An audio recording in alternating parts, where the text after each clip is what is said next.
प्रिय साथियों, आज हम शुरू करने जा रहे हैं सेट्स। हमें सबसे पहले समझना चाहिए कि सेट होता क्या है, हमें इसकी ज़रूरत क्या पड़ी और इसको रिप्रेजेंट कैसे किया जाता है।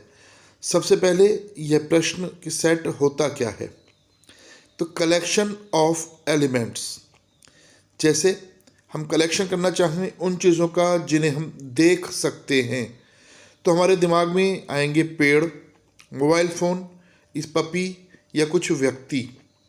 अब यदि हम सोचें उन चीज़ों के विषय में जिन्हें हम देख नहीं सकते हैं, जैसे ऑक्सीजन या हीट, आज बहुत गर्मी है या आज बहुत ठंड है लेकिन हम इसे देख नहीं सकते, तो हम समझ गए कि सेट एक कलेक्शन है एलिमेंट्स का जो आपस में जुड़े रहते हैं। अब आगे समझिए, जैसे क्रिकेट प्लेइंग नेशंस, तो आप कलेक्शन लिख सकते हैं, इंडिया है, इंग्लैंड है, ऑस्ट्रेलिया है, पाकिस्तान है। यदि आप ओशियंस के बारे में लिखना चाहें कि कौन कौन से हैं, तो भी आप कुछ नाम लिख सकते हैं। तो अब समझना यह है कि सेट क्या हुआ, यानी जिनमें आपस में कुछ रिलेशन हो और डिस्क्राइब किया जा सके उसे हम सेट कहते हैं, यानी रिलेटेड हो।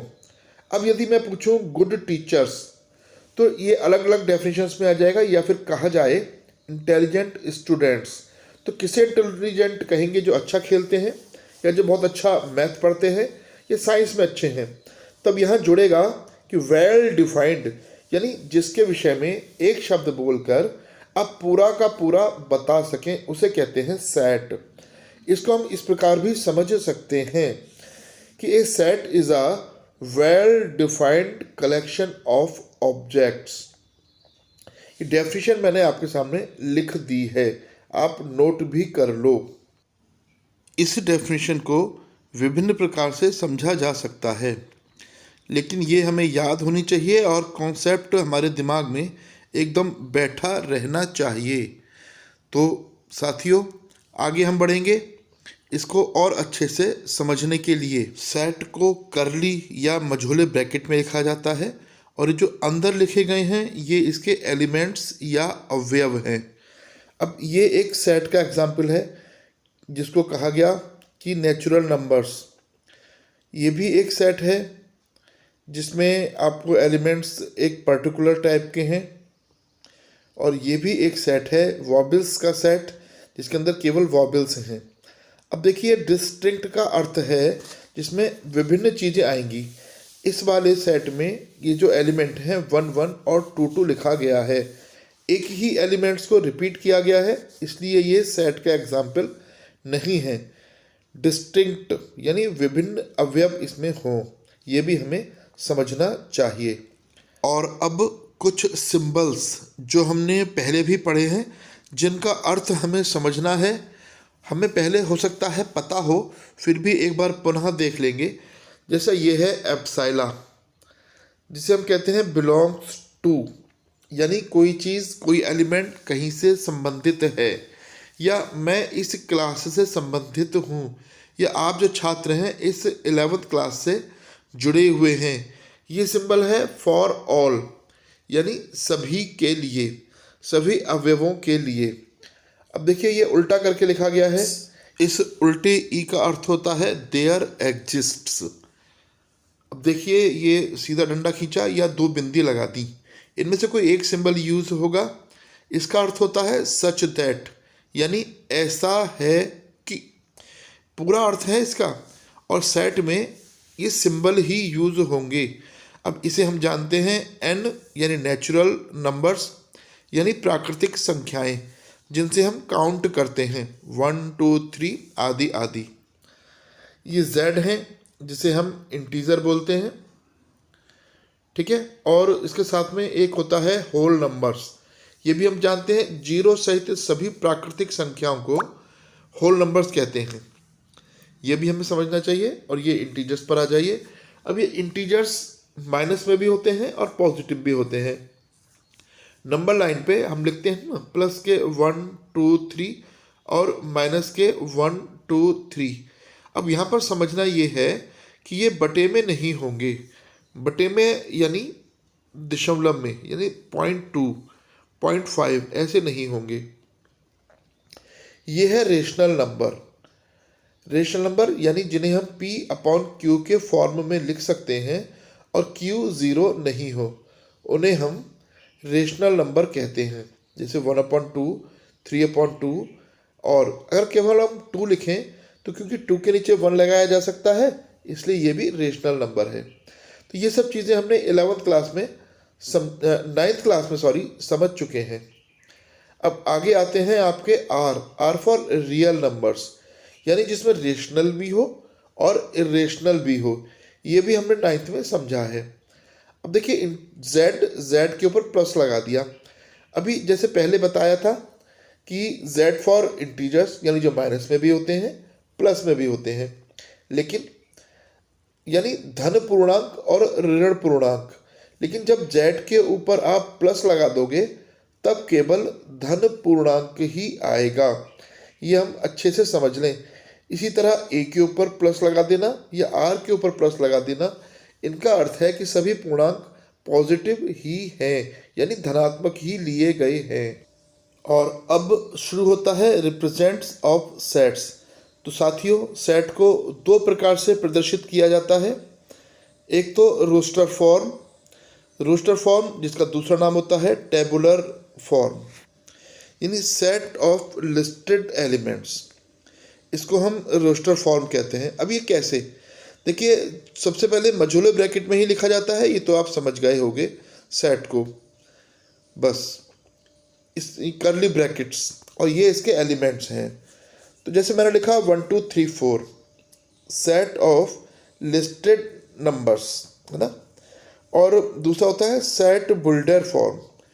इसमें हमें सेट ऑफ नेचुरल एलिमेंट्स अगर लिखना है तो देखिए कैसे लिखेंगे। हम लगाएंगे x सच दैट, 2 बिंदी लगाई ना, अभी समझाया था, such that x belongs to n और x is a natural number. इसको इस तरह से लिखा जाता है। और रोस्टर फॉर्म में सीधा ऊपर लिखा था 1 2 3 4। यानी ये हमें समझना चाहिए कि दोनों सेट को 2 प्रकार से रिप्रेजेंट किया जाता है, और भी अच्छे से आप स्क्रीन पर देखकर समझ सकते हो। और अब हमें अपनी टेक्स्ट बुक की भी हेल्प लेनी है इनकी डेफिनेशंस लिखने के लिए और इनको और अच्छे से समझने के लिए। और अब एक्सरसाइज 1.1 के क्वेश्चंस शुरू होते हैं। आप देखिए स्क्रीन पर और करिए अपनी कॉपी पर। इतनी प्रैक्टिस और इतने वीडियो के बाद ये आपसे स्वयं होने लगेंगे, ऐसा मुझे विश्वास है। अपने क्वेश्चंस को सॉल्व करने के बाद आप इनसे मैच भी कर सकते हैं, इसलिए आपको ये सॉल्यूशंस भी दिखाए जा रहे हैं। जो भैया हिंदी मीडियम से हैं वो भी इनको करके अवश्य देखें। इसमें कोई बहुत ज़्यादा इंग्लिश या बहुत ज़्यादा हिंदी हो ऐसा नहीं है। क्वेश्चन सॉल्व करते में इसको ब्रीफ किया जा सकता है। अभी question number 4, right the following sets in set builder form. अब देखिए, आपको पहचानना होता है x सच दैट x ऐसे करके, और उसको आपको ये भी पहचानना होता है कि इन एलिमेंट्स में रिलेशन क्या है। जैसे इंट्रोडक्शन में शुरू में बताया था कि आपस में रिलेटिव होते हैं, कोई ना कोई इनमें रिलेशन होता है। तो ये इसमें रिलेशन इसमें पहचाना गया और यहाँ पर आपके सामने लिखा जा रहा है। बस यही आपको पहचानना है और ख़ुद भी करके देखना है। करके इसको आप चेक करेंगे तो ज़्यादा अच्छा रहेगा। जैसे इस क्वेश्चन में ये सब 3 के मल्टीपल हैं, यानी 3 का पहाड़ा है। 3 एकम 3, 3 दूनी 6, 3 3 9, जिसे हम 3n भी कह सकते हैं। यही आपको पहचानना होता है और यहाँ पर लिखना भी होता है। सेकंड पार्ट में 2, 4, 8 यानी 2 की घात 1, 2 की पावर 2, 2 की पावर 3 यानी 2 की पावर n। इस तरह से हम इसे व्यक्त कर सकते हैं। तरीका वही रहेगा, x सच दैट x 2 की पावर n, और n is a natural number, और कहाँ तक है केवल हमें यही लिखना होता है। इस प्रकार हमारा ये सेट बुल्डर फॉर्म बन जाता है, जो आपके सामने लिखकर दिखाया जाने का प्रयास किया जा रहा है। आप खुद देख करके करेंगे तो अच्छा रहेगा, इसलिए मैं इसमें आपको आगे का कर नहीं दिखा रहा हूँ। खुद ही आप करें और यहाँ से मिला लें तो बहुत अच्छा है। सॉल्व आप खुद करें, फिर यहाँ से मिलाएं। ऐसा करने के लिए ही इस वीडियो को मैंने इस प्रकार से शूट किया है। अब देखिए, यहाँ तक जब समझ में आ जाएगा और आप करने लग जाएंगे, तब आपको लगेगा कि सेट में कुछ भी नहीं है और सेट थ्योरी अन्य चैप्टर्स की तरह से नहीं है। अब इसका अगला क्वेश्चन चेक करके अवश्य देख लें कि हमने सही किया है या हमारे करने में कुछ कमी रह गई है। तभी हमें लगेगा कि हम यह समझ चुके हैं और वास्तव में क्वेश्चंस बहुत सिंपल हैं। अब इन क्वेश्चंस के आगे बढ़ते हैं। नेक्स्ट क्वेश्चन आपके सामने है, आपकी स्क्रीन पर। यहाँ पर रोस्टर फॉर्म में आपको एलिमेंट्स लिखने हैं।